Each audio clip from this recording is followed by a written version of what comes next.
إن الحمد لله نحمده ونستعينه ونستغفره ونعوذ بالله من شرور أنفسنا ومن سيئات أعمالنا من يهده الله فلا مضل له ومن يضلل فلا هادي له وأشهد أن لا إله إلا الله وحده لا شريك له وأشهد أن محمدا عبده ورسوله يا أيها الذين آمنوا اتقوا الله حق تقاته ولا تموتن إلا وأنتم مسلمون يا أيها الناس اتقوا ربكم الذي خلقكم من نفس واحدة وخلق منها زوجها وبث منهما رجالا كثيرا ونساء واتقوا الله الذي تساءلون به والأرحام إن الله كان عليكم رقيبا يا أيها الذين آمنوا اتقوا الله وقولوا قولا سديدا يصلح لكم أعمالكم ويغفر لكم ذنوبكم ومن يطع الله ورسوله فقد فاز فوزا عظيما أما بعد فإن خير الحديث كتاب الله وخير الهدي هدي محمد صلى الله عليه وسلم وشر الأمور محدثاتها وكل محدثة بدعة وكل بدعة ضلالة وكل ضلالة في النار. باب فإن تابوا وأقاموا الصلاة وآتوا الزكاة فخلوا سبيلهم.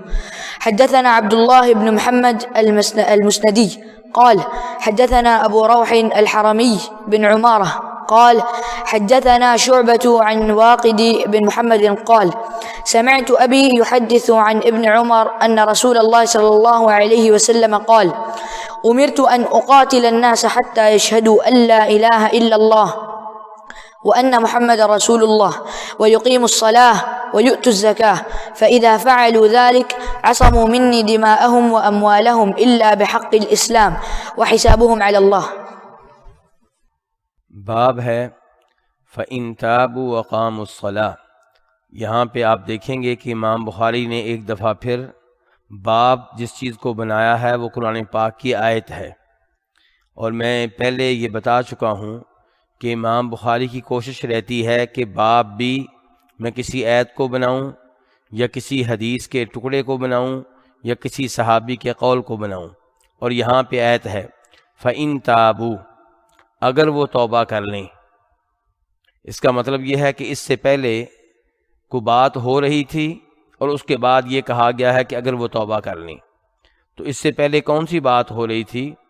اس سے پہلے اللہ رب العزت نے یہ حکم دیا کہ جب 4 مہینے گزر جائیں تو جو کافر آپ کو مکہ وغیرہ میں نظر آئیں تو ان سے آپ لڑائی لڑیں. تو اس کے بعد اللہ نے یہ کہا کہ فَإِن تَابُوا، لیکن اگر یہ لوگ توبہ کر لیتے ہیں کس چیز سے؟ کفر و شرک سے. کفر چھوڑ دیں، شرک چھوڑ دیں، توبہ طیب ہو جائیں. وَأَقَامُوا الصَّلَاةَ، اور نماز قائم کریں. وَآتَوُا الزَّكَاةَ، اور زکوٰۃ ادا کریں. تو فَخَلُّوا سَبِيلَهُمْ، تو ان کا راستہ چھوڑ دو، یعنی کہ پھر ان کو قتل نہیں کرنا، ان کو کچھ نہیں کہنا. کب کچھ نہیں کہنا؟ کون کون سے کام وہ کر لیں؟ تو جی پہلا کام کیا کر لیں؟ توبہ کر لیں. کس چیز سے؟ کفر و شرک سے. دوسرے نمبر پہ کیا کریں؟ نماز قائم کریں. تیسرے نمبر پہ زکوٰۃ ادا کریں. اس سے یہ پتہ چلا کہ کفر و شرک سے توبہ کر لینے سے جان نہیں چھوٹے گی. کلمہ پڑھیں، نبی علیہ الصلوۃ والسلام کو رسول مانیں اور نماز قائم کریں، زکوٰۃ ادا کریں، اعمال بھی ساتھ بجا لانے ہوں گے.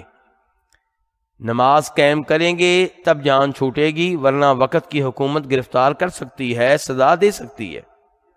ایسی کوئی زکوٰۃ ادا نہیں کرتا اسے بھی پکڑا جائے گا، اسے بھی سزا دی جائے گی. ابو بکر صدیق رضی اللہ تعالیٰ عنہ اپنے زمانے میں ان لوگوں کے خلاف بھی جہاد کیا تھا جنہوں نے زکوٰۃ دینے سے انکار کر دیا تھا. تو اس سے پتہ چلا کہ اعمال کی بہت اہمیت ہے. تو اس سے ان لوگوں کا انکار ہوا، ان لوگوں کے اوپر امام بخاری رد کر رہے ہیں، ان کی بات کو غلط ثابت کرنا چاہتے ہیں، جو کہتے ہیں کہ آپ ایمان لے آئیں اور جو مرضی گناہ کرتے رہیں، آپ کو کوئی فرق نہیں پڑے گا۔ امام بخاری نے یہ ایت لا کر ثابت کر دیا فرق پڑے گا۔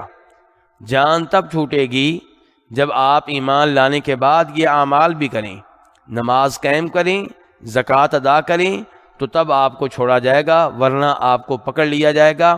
اس سے اعمال کی اہمیت معلوم ہوتی ہے۔ اس کے بعد امام بخاری حدیث لے کر آئے ہیں، یہ ہماری حدیث نمبر 25 ہے۔ امام بخاری کہتے ہیں حدثنا عبداللہ بن محمد المسندی، کہ ہمیں یہ حدیث بیان کی ہے عبداللہ بن محمد المسندی نے۔ ان کو المسندی کہا گیا ہے۔ المسندی ان کو کیوں کہا جاتا تھا؟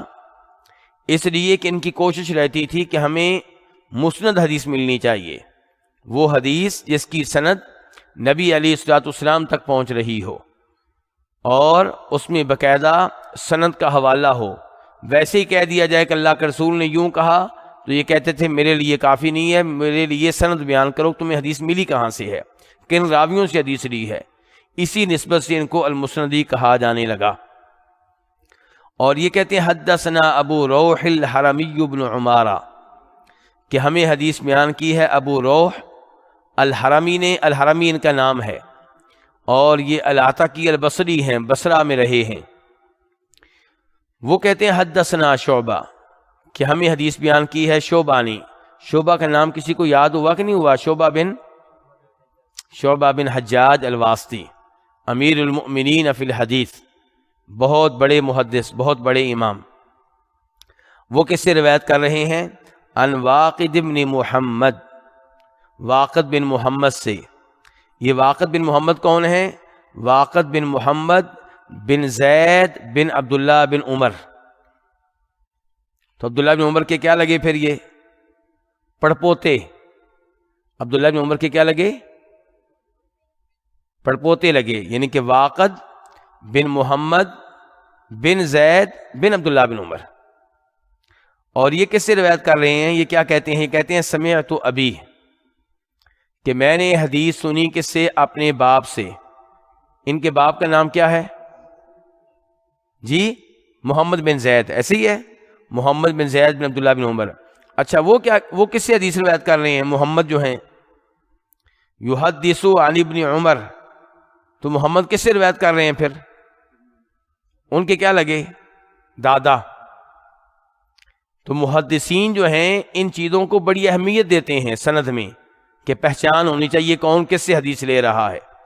تو یہاں پہ آپ دیکھیں گے کہ واقد اپنے والد محمد سے اور محمد اپنے دادا عبداللہ بن عمر سے، بیٹا باپ سے اور وہ اپنے دادا سے۔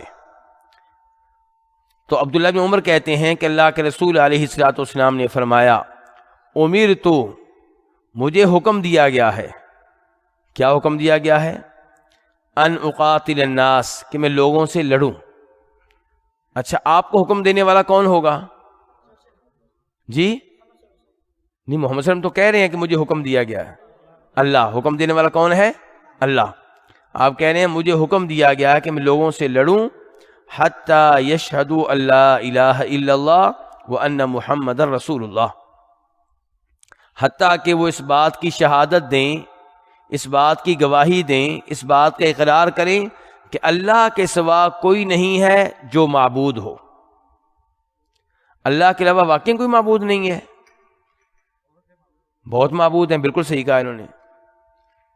کچھ لوگ گائے کی عبادت کر رہے ہیں، کچھ مورتیوں کی عبادت کر رہے ہیں، کچھ قبروں کی عبادت کر رہے ہیں، تو قبریں بھی معبود ہوئیں، گائے بھی معبود ہوئی۔ تو پھر ہم کیوں کہتے ہیں لا الہ الا اللہ، اللہ کے سوا کوئی معبود نہیں ہے؟ سچا معبود نہیں ہے۔ اصل میں اگر آپ عربی قواعد سے واقف ہوں تو آپ کو پتا ہوگا کہ لا الہ، لا جو ہے نا، لا، اس کو ایک اسم کی ضرورت ہے اور ایک خبر کی ضرورت ہے۔ عربی گرامر میں کہا جاتا ہے کہ لا کا اسم، لا کی خبر۔ تو لا کی خبر کئی دفعہ محذوف ہوتی ہے، اور ہر ایک کو پتا ہوتا ہے کہ یہاں پہ محذوف ہے اور وہ کیا محذوف ہے۔ جیسے اردو میں میں آپ سے پوچھوں آپ کا نام کیا ہے، تو آپ کیا کہیں گے؟ کیوں جی کیا نام ہے؟ عادل۔ انہوں نے یہ نہیں کہا کہ میرا نام عادل ہے، کیا کہا ہے؟ عادل۔ عادل سے پہلے دو لفظ محذوف ہیں، وہ کیا کہ میرا نام عادل ہے۔ اب انہوں نے ان الفاظ کو ظاہر نہیں کیا، لیکن مجھے ان کی بات سمجھنے میں کوئی مشکل پیش آئی ہے؟ بلکہ اگر یہ کہیں کہ میرا نام عادل ہے تو آپ لوگ ہنسنا شروع ہو جائیں گے، بھی اتنی لمبی بات کرنے کی کیا ضرورت ہے؟ ایسا ہی ہے نا، کیونکہ میں پہلے سے کہہ چکا ہوں کہ آپ کا نام کیا ہے، آپ کو اتنا کہہ دینا کافی ہے کہ عادل۔ اگر آپ کہیں گے میرا نام عادل ہے تو لوگ ہنسیں گے، اتنی لمبی بات بلا وجہ کر رہا ہے۔ تو قرآن پاک میں لمبی بات نہیں ہے، اتنی بات جس کی ضرورت ہے۔ تو لا الہ الا اللہ اصل میں یوں ہے، لا الہ حق، لا الہ حق الا اللہ، کہ معبود برحق جو عبادت میں عبادت کے لحاظ سے حقدار ہو، جو عبادت کے لائق ہو۔ اسی لیے کئی لوگوں نے لا الہ کا ترجمہ کیا لکھا ہوتا ہے کہ اللہ کے سوا کوئی عبادت کے لائق نہیں ہے، یہ لائق اسی کا ترجمہ ہے، لا الہ حق۔ اور انہوں نے یہ لفظ کہاں سے لیا؟ قرآن پاک کی ایک اور آیت سے، ذالک بان اللہ هو الحق۔ تو یہ بات بڑی اہم ہے، ورنہ کوئی بھی آپ سے کہہ سکتا ہے، بھی آپ کہتے ہیں اللہ کے علاوہ کوئی معبود نہیں ہے، تو معبود تو بہت ہیں، سکھوں کے اپنے ہیں، ان کے اپنے ہیں، ان کے اپنے، ہر ایک کے اپنے ہیں۔ تو اس لیے آپ کہیں گے کہ معبود وہ ضرور ہیں، لیکن معبود باطل، معبود برحق جو عبادت کے لائق ہے، جس کا حق بنتا ہے کہ اس کی عبادت کی جائے، وہ ایک اللہ ہے۔ اس کا حق کیوں بنتا ہے؟ کیونکہ وہ ہمیں رزق دیتا ہے، کیونکہ اس نے ہمیں پیدا کیا ہے، کیونکہ اس کی زمین پہ رہ رہے ہیں، کیونکہ اس کے آسمان کے نیچے رہ رہے ہیں، کیونکہ وہ ہمیں اولاد دیتا ہے، کیونکہ وہ ہمیں گھر دیتا ہے۔ تو جو خالق اور رازق ہے وہی عبادت کے لائق ہے۔ اور لوگ جن کو معبود بنائے ہوئے ہیں وہ عبادت کے حقدار نہیں ہیں۔ آپ سے کوئی کہہ لیجیے کہ کیسے آپ نے کہہ دیا کہ ہمارا حقدار ہے اور ہمارے بارے میں آپ لوگ کہہ رہے ہیں وہ حقدار نہیں ہے؟ ہم کہیں گے اس لیے حقدار نہیں ہے کہ آپ کا معبود وہ ہے جس کو آپ نے بنایا ہے۔ جس کو کس نے بنایا ہے؟ اپنا معبود خود بناتے ہیں نا جی۔ آپ کا معبود وہ ہے جس کو آپ بناتے ہیں۔ اگر گائے ہے تو اس کو کھانا آپ دیتے ہیں، اس کو چارہ آپ دیتے ہیں، وہ آپ کی محتاج ہے۔ اور ہمارا معبود وہ ہے جس کے ہم محتاج ہیں، جس کی پوری دنیا محتاج ہے، جس نے سب کو پیدا کیا ہے۔ تو یہ ہے یشہد ان لا الہ الا اللہ، مجھے حکم دیا گیا کہ میں لوگوں سے لڑوں یہاں تک کہ وہ گواہی دیں کہ اللہ کے سوا کوئی معبود برحق نہیں، اور یہ کہ محمد اللہ کے رسول ہیں۔ اچھا، یہاں پہ ایک بات نوٹ کیجئے گا کہ کن سے لڑائی نہیں کرنی؟ جو گواہی دیں۔ کیا کریں؟ اس کا مطلب یہ ہے کہ ایک آدمی اگر دل میں اللہ کو معبود مانتا ہے، زبان سے اعتراف نہیں کرتا، زبان سے اقرار نہیں کرتا، تو مسلمان حکومت اسے مسلمان شمار نہیں کرے گی، اس سے مسلمانوں والا سلوک نہیں ہوگا۔ اس سے پتہ چلا کہ کچھ لوگ یہ بھی کہتے ہیں نا کہ ایمان دلی تصدیق کا نام ہے، دل میں بس آپ مان لیں کہ وہ اللہ ہے، زبان سے چاہے نہ کہیں، ان کی بات غلط ہے۔ سمجھیں؟ میں نے کہا تھا ایمان کی تعریف میں بہت سے لوگوں نے غلطی کی ہے۔ کچھ کہتے ہیں ایمان نام ہے، دل سے مان لینا، دل سے تصدیق کر دینا کہ وہ اللہ ہے، فرشتے ہیں، رسول ہے، زبان سے چاہے نہ مانیں، تو یہ ایمان کی تعریف غلط ہے۔ کچھ لوگ کہتے ہیں کہ آپ زبان سے کہہ دیں کہ وہ لا الہ الا اللہ، اللہ کے سوا کوئی معبود برحق نہیں، آپ مومن ہو گئے۔ ان کی بات بھی غلط ہے، کیونکہ پھر منافق تو مسلمان ہو گئے آپ کے مطابق۔ تو منافق تو کہتے تھے اوپر سے، لیکن دل سے نہیں مانتے تھے۔ تو صرف زبان سے کہہ دینا لا الہ الا اللہ یہ بھی کافی نہیں، صرف دل میں مان لینا یہ بھی کافی نہیں۔ کیا کرنا پڑے گا؟ ایمان کس چیز کا نام ہے پھر؟ اعتقاد وقول وعمل۔ دل سے تصدیق کریں، زبان سے اقرار کریں، گواہی دیں، اور عملی طور پہ عمل کر کے دکھائیں۔ کوئی نماز پڑھیں، کوئی زکوٰۃ دیں، کوئی سجدہ کریں، کوئی رکوع کریں، پتہ چلے آپ واقعی مسلمان ہیں۔ تو یہ اس حدیث سے پتہ چلا کہ مجھے حکم دیا گیا ہے میں لوگوں سے لڑوں، کب تک؟ جب تک کہ وہ اس بات کی گواہی نہ دے لیں کہ اللہ کے سوا کوئی معبود برحق نہیں، اور یہ کہ محمد صلی اللہ علیہ وسلم اللہ کے رسول ہیں۔ اور صرف کلمہ پڑھ لینے سے جان نہیں چھوٹے گی۔ وَيُقِيمُ الصَّلَاةَ، دوسرے نمبر پہ کیا کام کریں؟ نماز قائم کریں۔ اسے پتہ چلا کوئی بھی حکومت نماز نہ پڑھنے پہ سزا دینا چاہے تو دے سکتی ہے۔ آگے کیا وَيُؤْتُوا الزَّكَاةَ، تیسرے نمبر پہ زکوٰۃ ادا کریں. فَإِذَا فَعَلُوا ذَلِكَ، جب یہ تین کام کر لیں. کون سا کام ہے پہلا بیٹا؟ پہلا کام کون سا ہے؟ آپ میں سے کون بتائے گا پہلا کام کون سا ہے؟ کس چیز کی گواہی؟ لا الہ الا اللہ کی، لا الہ الا اللہ محمد رسول اللہ. تو پہلا یہ کام. دوسرے نمبر پہ کیا کام ہے؟ کیوں بیٹا دوسرا کام کیا ہے؟ بہت اچھے بیٹا، نماز قائم کریں. تیسرا کام کیا بیٹا؟ زکوٰۃ ادا کریں. یہ تین کام کر لیں گے. فَإِذَا فَعَلُوا ذَلِكَ عَصَمُوا مِنِّي دِمَاءَهُمْ وَأَمْوَالَهُمْ، تو ان لوگوں نے مجھ سے اپنا خون بھی محفوظ کر لیا، اپنا مال بھی محفوظ کر لیا. اب مجھے ان سے لڑنے کی اجازت نہیں ہے. اب ان کے مال کو مال غنیمت بنانا درست نہیں ہوگا، کیونکہ انہوں نے کلمہ پڑھ لیا، یہ بھی مسلمان ہو گئے. تو اس سے ایک تو پتہ چلا لڑنے کے بارے میں، جہاد کے بارے میں. لیکن یاد رہے کہ جہاد تب ہوگا جب مسلمان حکومت کی نگرانی میں ہو. انفرادی طور پہ جہاد کرنا یہ قرآن و حدیث سے ثابت نہیں ہے. مسلمان حکومت ان کی قیادت میں یہ ہوگا جب بھی ہوگا. اس کے علاوہ جو ہے اپنی طرف سے کچھ کرنا اور یا معصوم عورتوں کو مارنا، چاہے وہ کافر ہوں، معصوم لوگوں کو مارنا جو آپ سے لڑ نہیں رہے، اپنے آپس میں بیٹھے ہوئے ہیں، تو یہ درست نہیں ہے. یہ اسلام کی تعلیمات نہیں ہے کہ آپ ایسے کسی بس کو بم دھماکے میں اڑا دیں، ایسے کسی آفس کو بم دھماکے سے اڑا دیں. معصوم لوگ جو آپ سے لڑ نہیں رہے، تو یہ بھی درست نہیں ہے. اور مسلمان حکومت کی قیادت کے بغیر یہ کام کرنا یہ بھی درست نہیں ہے. اچھا جی، فَإِذَا فَعَلُوا ذَلِكَ، جب وہ یہ کام کریں گے تو مجھ سے اپنا خون بھی محفوظ کر لیں گے، اپنا مال بھی. إِلَّا بِحَقِّ الْإِسْلام،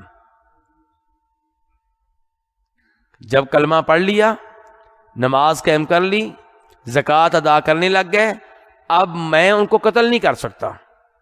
لیکن ایک صورت اب بھی نکل سکتی ہے ان کو قتل کرنے کی. وہ کیا؟ الا بحق الاسلام، اسلام کے حق کے ساتھ ان کو قتل کیا جا سکتا ہے. اسلام کا کیا حق ہے؟ دھیان سے سنیے گا. نمبر ایک، کوئی مرتد ہو جائے. کیا ہو جائے؟ دین اسلام چھوڑ دے، کوئی دوسرا دین قبول کر لے، تو اس کو، وہ مرتد ہے، اس کو قتل کیا جائے گا. اور اس کے اوپر بڑا اعتراض ہوتا ہے آج کل، کیونکہ آج کل لوگ سمجھتے ہیں بڑے کافی پڑھے لکھے لوگ ہیں. ہمارے کئی مسلمان بھی یہ چیزیں سن کے پریشان ہو جاتے ہیں. یار آزادی ہونی چاہیے، کوئی اسلام چھوڑنا چاہتا ہے تو چھوڑ دے، ہمیں کیا لگے. نہیں نہیں نہیں، ایسے نہیں ہے. آپ بطور باپ اپنے گھر میں اپنی اولاد کو 100% مرضی کرنے کی اجازت دیتے ہیں؟ آپ کہتے ہیں بیٹا میرے گھر میں رہنا ہے تو رات کو اتنے بجے سے پہلے گھر میں پہنچ جایا کریں. میرے گھر میں رہنا ہے تو اسکول جانا پڑے گا. میرے گھر میں رہنا ہے تو کالج کی تعلیم لینا ہوگی.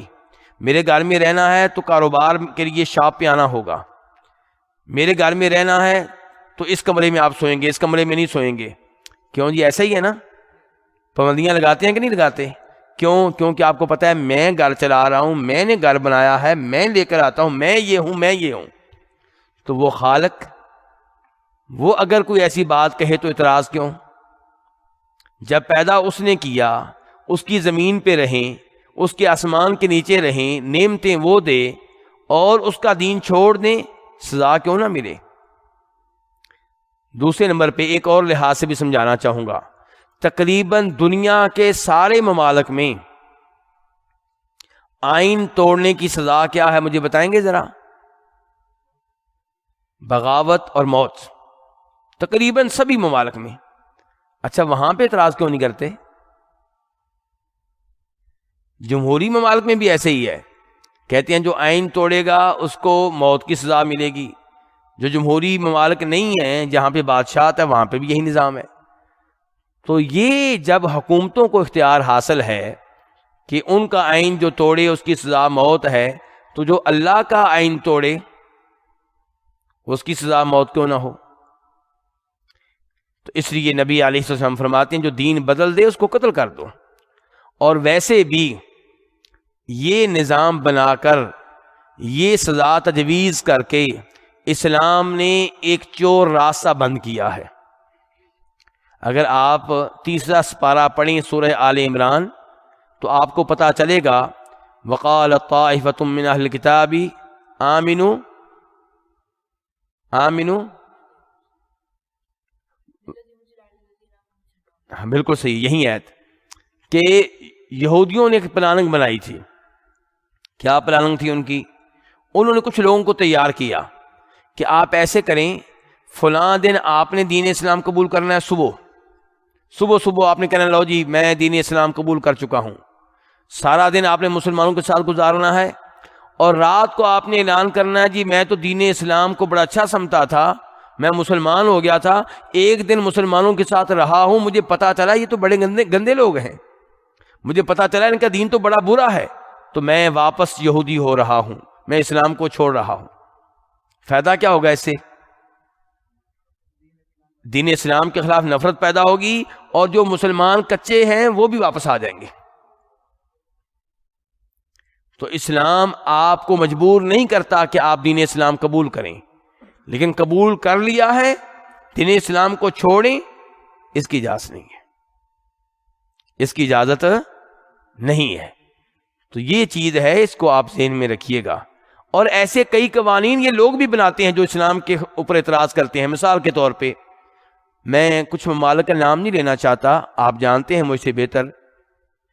کچھ ممالک میں قانون ہے کہ اگر لڑکا لڑکی کو طلاق دے گا تو جائیداد تقسیم ہوگی. ایسے ہی ہے نا؟ حالانکہ جائیداد کمائی کس نے؟ لڑکے نے. اس کی جائیداد تقسیم ہوگی. اب اس کو سزا دی جا رہی ہے، لڑکی کو چھوڑنے کی سزا دی جا رہی ہے نا. کیا سزا دی جا رہی ہے؟ کہ تمہاری جائیداد تقسیم ہوگی، اتنی جائیداد لڑکی کے حوالے کرو. اسی لیے ان ممالک میں وہ لوگ اتنی جلدی شادی کرتے ہی نہیں، کہتے ہیں پہلے 2-3 بچے پیدا ہو جائیں، پتہ چلے کہ ہم ساتھ رہ سکتے ہیں کہ نہیں، اس کے بعد شادی ہوگی. تو بیٹے ابا جی کی شادی میں شریک ہوتے ہیں، بیٹے ابا جی کی شادی میں کیا کرتے ہیں؟ شریک ہوتے ہیں.